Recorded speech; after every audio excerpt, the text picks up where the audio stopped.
नमस्कार, प्रणाम। हमारे इस दिव्य ज्ञान चैनल में आप सभी का स्वागत है। यदि आप हमारे इस चैनल में नए हैं तो कृपया इस चैनल को सब्सक्राइब कर लीजिएगा, फॉलो जरूर कर लीजिएगा, घंटी जरूर दबा लीजिएगा ताकि घर बैठे आप आसानी से हमारा हर वीडियो देख सकें। ठीक है, चलिए आज जो है हम वीडियो लेकर के आए हैं। इसमें बतलाने जा रहे हैं कि जो है पुण्यात्मा धर्मात्मा दुखी क्यों रहते हैं। अभी देखा जा रहा है कि पुण्यात्मा और धर्मात्मा जो है जरूरत से ज्यादा दुखी है। तो आखिर क्यों दुखी है, ये चीज हम पूरा विस्तार से आप लोगों को बतलाएंगे। और पापी अधर्मी यदि सुखी है तो वो सुखी क्यों है, क्या वजह है, इसका हकीकत और सच्चाई क्या है। ठीक है, इसमें हम यही चीज विस्तार से आप लोगों को बतलाएंगे। बस वीडियो पे आप पूरा बने रहिएगा। जो लोग वीडियो मिस करके देखेंगे, भगा भगा करके देखेंगे, कुछ भी नहीं समझ पाएंगे। कोई भी चीज पूरा देखना चाहिए, पूरा जानकारी लेनी चाहिए। ठीक है, तो चलिए, पुण्यात्मा धर्मात्मा दुखी क्यों है और जो है पापी अधर्मी सुखी क्यों है, इसी के विषय में जो है हम विशेष रूप से आज चर्चा करने जा रहे हैं। इसका जो है सच्चाई आप लोगों को बतलाने जा रहे हैं। ठीक है, वीडियो पे आप पूरा बने रहिएगा। देखिए, पुण्यात्मा और धर्मात्मा यदि दुखी है तो ये भी हो सकता है कि जो है क्या पता परमात्मा आपका जो है परीक्षा ले रहे हो, ये भी हो सकता है। या पूर्व जन्म का कोई पाप हो, या इस जन्म का कोई पाप हो जिसकी वजह से आप दुखी हैं। ठीक है, तो देखिए इसमें भक्त और अभक्त में क्या होता है। जो भक्त हैं भगवान के, भक्त हैं, धर्मात्मा है, पुण्यात्मा है, यदि आप किसी के भी बारे में बुरा नहीं सोचते हैं, या आप हमेशा दूसरों का आप कल्याण करते हैं, उपकार करते हैं, किसी का साथ सहयोग देते हैं, गरीबों की सहायता करते हैं, दूसरों का भला करते हैं, स्वप्न में भी कभी किसी का आप बुरा नहीं सोचते हैं और भगवान के आप अनन्य भक्त हैं, और ये सब करते हुए भी यदि आप दुखी हैं, परेशान रहते हैं, हमेशा हमेशा संकट मुसीबत का शिकार होते रहते हैं, तो पूरा बने रहिए, ध्यान से समझिएगा। देखिए, सत्य का नाव डगमगाता है लेकिन डूबता नहीं है। सत्य का नाव कभी ईश्वर डूबने नहीं देते हैं। सत्यम शिवम सुंदरम। ठीक है, या जो है जैसे लोग बोलते हैं ना कि राम नाम सत्य है, बाकी सब असत्य है। तो सत्य क्या है, तो सत्य ईश्वर ही है। सत्य के मार्ग पे यदि आप चल रहे हैं, परेशान हैं, तो इसका मतलब ये हो सकता है पूर्व जन्म में आपने कोई पाप वैसा कर दिया होगा जिसकी वजह से इस समय आप परेशान हैं। आदमी परेशान कब होता है, पूर्व जन्म में कोई आपसे पाप हो गया या इस जन्म में कोई पाप हो गया है। तो पाप भोगने का जो टाइम है, जो समय चक्र होता है, वो जैसे आपके जीवन में आएगा उस समय से आप परेशान रहने लगेंगे। अब लोग बोलेगा, कोई लोग कि भाई मैं तो इतना पूजा पाठ करता हूं, मैं तो इतना दान पुण्य करता हूं, मैं दूसरों का इतना साथ सहयोग देता हूं, इतना भक्ति करता हूं, मैं फिर भी परेशान रहता हूं। तो देखिए इतना कुछ सोचने की आवश्यकता नहीं है। इस जन्म का या पूर्व जन्म का कोई न कोई पाप की वजह से आप अभी परेशान हैं, लेकिन ईश्वर के शरण में यदि आप हैं तो चिंता की विषय नहीं है।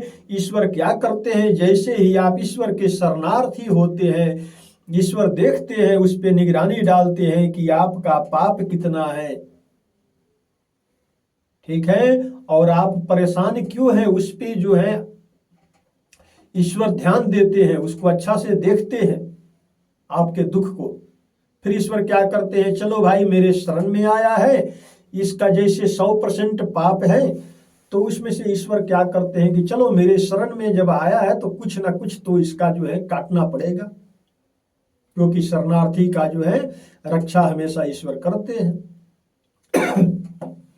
तो ईश्वर क्या करेंगे कि चल भाई मेरे शरण में आया है तो 40% मैं तेरा माफ किया, 100% पाप है, उसमें से 40% काट दिए। चल भाई 60% है, जल्दी जल्दी इसको भोग ले, उसके बाद तेरे लिए मैं कुछ अच्छा जरूर करूंगा। ठीक है। तो इस तरह से होता है बहुत से लोगों के साथ में। ठीक है, तो इससे देखिए घबराना नहीं चाहिए, हिम्मत नहीं हारना चाहिए, लगे रहिए, डटे रहिए, आप अपना कर्म करते रहिए, अच्छा कर्म करते रहिए। ईश्वर जो है कभी ना कभी आपके ऊपर दया जरूर करेंगे। जितने बार आप ईश्वर का नाम लेंगे, बोलेंगे प्रभु मैं दुखी हूं, उतने बार आपका जो है कभी 5% काट देंगे, कभी 10% काट देंगे। जैसे देखेंगे कि अरे भाई इसका तो जो है, जैसे मान लीजिए कि 40% पहले काट दिए हैं, फिर आप भगवान के शरण में गए, फिर आप रोए बिलखे कि प्रभु जो है मैं इतना सब अच्छा करते हुए मैं दुखी हूं। तो फिर प्रभु क्या करेंगे, चल भाई फिर मेरे शरण में आया, फिर बोल रहा है चल भाई 20% और मैं माफ किया, 20% और काट देंगे। तब कितना बचा, 40%। 100 था, एक बार ईश्वर का नाम लिया, अच्छा से गोहराए, 40% माफ हुआ। दूसरे बार फिर ईश्वर को गोहराए, माँ जो है उनको याद किए, फिर 20% माफ किए, फिर बचा 40%। ऐसे आप ईश्वर का जो है नाम रटना नहीं छोड़िए, ईश्वर का नाम रटते रहिए, बहुत जल्द आपका किस्मत चमकने लगेगा और सारे अधर्मी पापी देखते ही रह जाएंगे। ठीक है, कि भाई इसने ऐसा क्या काम किया था, इसने ऐसा क्या किया कि जल्द ही जो है इसका टाइम अच्छा आ गया, यानी इसके जीवन में विकास हुआ, सफलता हुआ, तरक्की हुआ। ठीक है, इसलिए सत्य का मार्ग नहीं छोड़ना चाहिए और ईश्वर का नाम जप कभी नहीं छोड़ना चाहिए।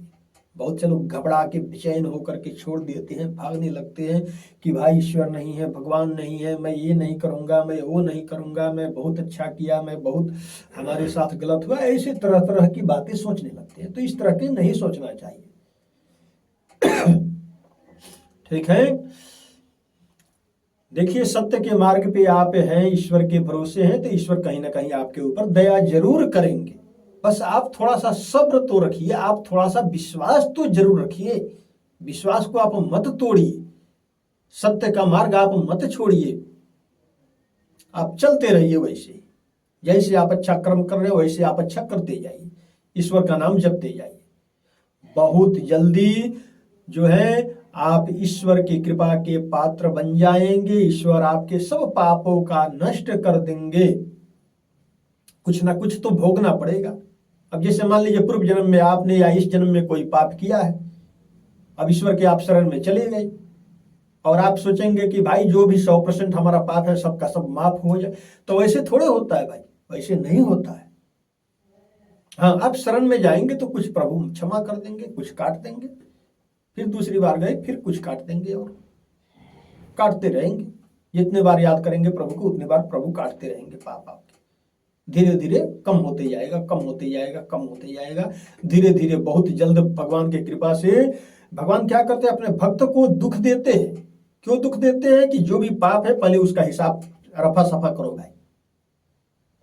हमारे भक्त को जो है बिल्कुल शुद्ध सात्विक होना चाहिए, प्रभु बोलते हैं। उसके आगे पीछे भी पाप भूलना नहीं चाहिए, जो पाप है उसको फटाफट भोगो, क्लियर करो रास्ता। प्रभु ऐसा करते हैं, जो भी पाप है वो बस देने लगेंगे। ठीक है, उसका फल बोलेंगे फटाफट भोग इसको, तेरे लिए कुछ अच्छा करना है। जब आपके लिए कुछ अच्छा करना होता है तभी उन्होंने बोलते हैं फटाफट इसको भोग, जल्दी जल्दी भोगो। फिर आपके ऊपर दुख आएगा, परेशानी आएगा, मुसीबत आएगा, संकट आएगा, उलझन में आप फंसते जाएंगे। और ईश्वर क्या करेंगे, आपको उसमें से बार बार निकालते भी जाएंगे, क्योंकि वो अपने भक्त का मान हमेशा रखते हैं। ठीक है, तो उस पाप का फल वही देंगे, डुबाएंगे वही, निकालेंगे वही। कई लोग कहते हैं ना, मेरे जैसे कई लोग मेरे से भी एक क्वेश्चन किए हुए थे, गुरुजी या पंडित जी जो है, मैं हमेशा मेरी जिंदगी में परेशानी आता है। मैं बोला तो फिर उसका हल नहीं होता क्या? अतः परेशानी आता है, बहुत बड़ा बड़ा संकट सिर पे आ जाता है, समझ में नहीं आता क्या करूं ना करूं, फिर अचानक से कुछ रास्ता निकल जाता है, तो क्या है, जो रास्ता निकलता है वही ईश्वर है, वो ईश्वर आपके लिए रास्ता निकाल देते, तो इसलिए घबराना नहीं चाहिए। ठीक है, अब चलिए, अब ये चीज हम आप लोगों को बतला देते हैं कि पापी और अधर्मी सुखी क्यों रहते हैं। तो देखिए, उनका क्षणिक सुख होता है, पापी एवं अधर्मियों का क्षणिक सुख होता है। वो हमेशा के लिए खुश थोड़े रहेंगे, हमेशा के लिए वो धनवान थोड़े रहेंगे, ऐसा नहीं हो सकता, ऐसा बिल्कुल नहीं हो सकता। कोई भी पापी अधर्मी हमेशा के लिए सुखी एवं धनवान संपन्न नहीं रह सकता। ये चीज आप नोट करके रख लीजिए। क्षणिक सुख देगा, 2 बरस, 5 बरस, 10 बरस, ठीक है, जितना एंजॉय करना है, जितना जो है जो करना है, कर्म पाप अपना करना है सब कर लो, कोई बात नहीं, क्षणिक सुखी हो। आप ये सोचोगे कि जो है इस सुख से और इस धन से जो है हमारे संतान भी सुखी रहे, धनवान रहे, तो वो तो नहीं होगा भाई, वो नहीं होना है।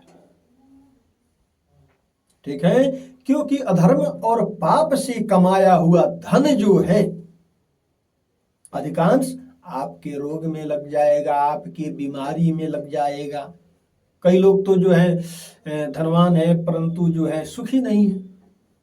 अब सभी धनवान लोगों को मैं नहीं बोल सकता, पूर्व जन्म में कौन क्या किया है, इस जन्म में कौन क्या किया है, ये मैं भी नहीं जानता, ये तो ईश्वर जानते हैं। ठीक है, देखिए, इस पे मैं एक महत्वपूर्ण एक कथा मैं आप लोगों को सुना देता हूँ। कथा बिल्कुल छोटा सा है, कोई बड़ा नहीं है, लेकिन बहुत इससे शिक्षाप्रद कथा है। ठीक है, बहुत शिक्षाप्रद कथा है कि अधर्मी और पापी सुखी क्यों है। देखिए, देवर्षि नारद जी जो है एक बार घूमते हुए मृत्यु लोक में आए। ठीक है, आकाश मार्ग से अपना घूम रहे थे, घूमते घूमते उन्होंने क्या देखा कि एक जगह पे जो है एक ब्राह्मण जो है बैठे थे। ऐसा देखने में लग रहा था कि जैसे वो ब्राह्मण जो है बचपन से ही एक धोती पहन रखे थे, यानी मर्दानी।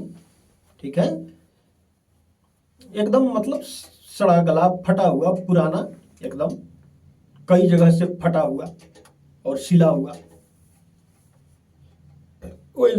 वैसा वो ब्राह्मण पहन करके जो है भगवान के श्री हरि के आगे, मूर्ति के आगे जो है प्रभु के सामने बैठ करके रो रहे थे, बिलख रहे थे कि प्रभु आज मैंने जो है कुछ भिक्षाटन के लिए गया, लेकिन प्रभु एक चावल मिला है, इस एक चावल से क्या होगा प्रभु, न मैं तृप्त होऊंगा न मेरा परिवार तृप्त होगा, प्रभु ये एक दाना चावल आपको ही सौंप देता हूं। ऐसा बोल करके उसने भगवान के आगे चढ़ा दिया और रोने लगा। देवर्षि नारद देखे, उनको बिल्कुल अच्छा नहीं लगा। बोले तो भाई भगवान के भक्त के साथ ही तो अन्याय हो रहा है, भगवान को देखना चाहिए भाई, संभालना चाहिए, भक्त का स्थिति परिस्थिति समझना चाहिए। क्या है, एक पल में जो है ना जाने क्या से क्या वो कर सकते हैं, एक पल में इसका गरीबी दरिद्रता सब दूर कर देना चाहिए, धनवान बना देना चाहिए इसका।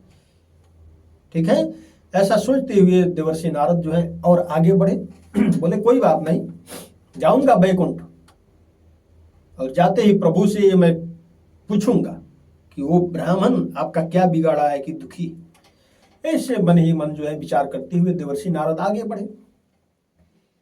तो आगे बढ़े तो क्या देखे कि एक राजा जो है अपने रथ पे बैठा हुआ है, सोने का घड़ा जो है लेकर के, और राजा के रथ में जो है अगल बगल में दाएं बाएं जो है बेश्याएं बैठी हुई है, मदिरा लेकर के। राजा मदिरा लेकर के पान कर रहा, पी रहा, बेश्याओं को दे रहा, और धन अपना जो है गगरा में से निकाल रहा और निकाल के ऐसे फेंक दे रहा गरीबों में। गरीब धन उठा रहे हैं, बोल रहे हैं राजा की जय हो, जय हो, जय जयकार कर रहे। ऐसा देखे देवर्षि नारद, देवर्षि नारद को और क्रोध आया। देवर्षि नारद बोले अच्छा, भगवान का भक्त वहां पर दुखी और अधर्मी यहाँ सुखी, अब तो भाई न्याय होकर के रहेगा। देवर्षि नारद जो है फटाफट जो है वहां से ये सब चीज देखे, देख करके भागते हुए सीधा पहुंचे बैकुंठ में। ठीक है, प्रभु ने देखा, श्री हरि नारायण। ठीक है, तो विष्णु भगवान जब देखे कि देवर्षि नारद आए, हाँ तो हाँ बोलिए देवर्षि, क्या खबर है, क्या खबर लाए। हाँ तो प्रभु अब आप भी अत्याचार करने लगे हैं, तो ये कैसे हो सकता है देवर्षि, बतलाइए तो हमने क्या गलती किया है। तो प्रभु जरा उस ब्राह्मण पे नजर डालिए, उस ब्राह्मण को जरा गौर से देखिए उस मृत्यु लोक में। अतः देवर्षि देख रहा, तो फिर ये अत्याचार आप नहीं कर रहे हैं। देवर्षि मैं क्या किया प्रभु, वो आपका भक्त दुखी क्यों है? आपके आगे मैं देख कर के आया हूं, रो रहा बिलख रहा, एक दाना चावल लेकर के जो है, क्या उसका गरीबी दरिद्रता आप दूर नहीं कर सकते? अच्छा तो ये बात है देवर्षि। अतः हाँ यही बात है। और बताइए। अतः और दूसरा कि उस राजा को जरा देखिए गौर से। अतः देवर्षि देख रहा हूं, वो कौन सा पुण्य कर रहा, कुकर्म कर रहा, पाप कर रहा, बेश्याओं के साथ बैठा है, मदिरा का घड़ा लेकर के धन लुटा रहा, उसको धन दे रहे हैं आप। अच्छा ठीक है देवर्षि, यही बात है ना। तो चलिए आइए मेरे साथ। भगवान बैकुंठ में बुला करके ले गए, पूरा महल अटारी सब बना हुआ, ठीक है। तो एक तरफ से 100 रूम बना हुआ था, जैसे पैसेज होता है ना कई लोगों के घर में, आप देखेंगे एक तरफ से इधर से रूम होगा, इधर से रूम होगा, बीच में खाली, ठीक है। वैसे एक घर में लेकर के गए, दोनों तरफ से जो है रूम बना हुआ था, बीच में रास्ता था, एक ही घर में, ठीक है। तो महल तो बहुत सारा था, लेकिन एक ही घर में भगवान लेकर के गए। बोले कि देवर्षि ये उस ब्राह्मण का घर है, जो ब्राह्मण वहां पे मेरे आगे बैठा है ना, उस ब्राह्मण का ये घर है, यहाँ मेरे बैकुंठ में। इधर का 100 रूम जरा देखिए, तो इस 100 रूम में क्या है। तो देव नारद जी जो है एक एक करके देखते गए कि 99 रूम भरा हुआ है और एक ही रूम खाली है, ठीक है। और इधर का आप देखिए देवर्षि, तो इधर का नारद जी देखे, तो इधर का 99 खाली है, एक ही भरा हुआ है। तब देवर्षि बोले प्रभु मैं समझ नहीं पा रहा हूं, जरा अच्छा से हमको समझाइए कि ये बात क्या है, इस ब्राह्मण का उस राजा को इस दोनों रूम से लेना देना क्या है। तो भगवान बोले देखिए देवर्षि, जो ये 99 रूम भरा हुआ है, सिर्फ एक ही रूम खाली है, ठीक है। तो जब जब इस ब्राह्मण ने मेरे आगे रोया है वस्त्र के लिए, तो इसमें जो है कई से वस्त्रों का खाद्यान्न भर दिया इसके लिए, इसको सब मिलेगा। एक दाना चावल के लिए आप बोल रहे थे, देखिए इसमें कितने से चावल भरा पड़ा है, हीरे मोती सब चीज भरा पड़ा है। देवर्षि नारद देखे, हाँ भरा तो है। तो एक ही रूम खाली है, यानी बहुत जल्द इसका दुख दूर होने वाला है। और जो इधर का रूम आप देखे हैं कि जो है 99 खाली है, एक ही भरा हुआ है, तो इसका तो पूर्व जन्म का जो है वैसा कर्म था, वैसा पुण्य था कि जो है 100 रूम इसको भर करके मैं रखा था। इसने कुकर्म पाप करके 99 रूम अपना खाली कर लिया है, एक ही रूम बचा हुआ है। देवर्षि ये बहुत जल्द राजा जो है दरिद्र हो जाएगा, इसका राजपाट सब छिन जाएगा, ये मारा जाएगा, ठीक है। देवर्षि बोले ठीक है प्रभु, आपकी लीला आप ही जाने। लेकिन कुछ दिन बाद वैसे देखने को मिल गया कि राजा मारा गया। ब्राह्मण जो थे वहां के जो है एक ईमानदार ब्राह्मण थे, फिर बाद में उनको राजपाट दे दिया गया, ऐसे हुआ। तो देखिए दुख से जो है घबराना नहीं चाहिए, आप बस सत्य के मार्ग पे चलते रहिए, अच्छा कर्म करते रहिए, ईश्वर का नाम जपते रहिए, ईश्वर का कृपा जो है आपके ऊपर जरूर बरसेगा।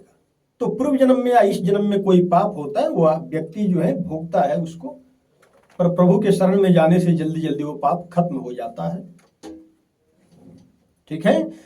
तो इस वीडियो से जो है आप लोग इसमें अच्छा से समझ पाए होंगे।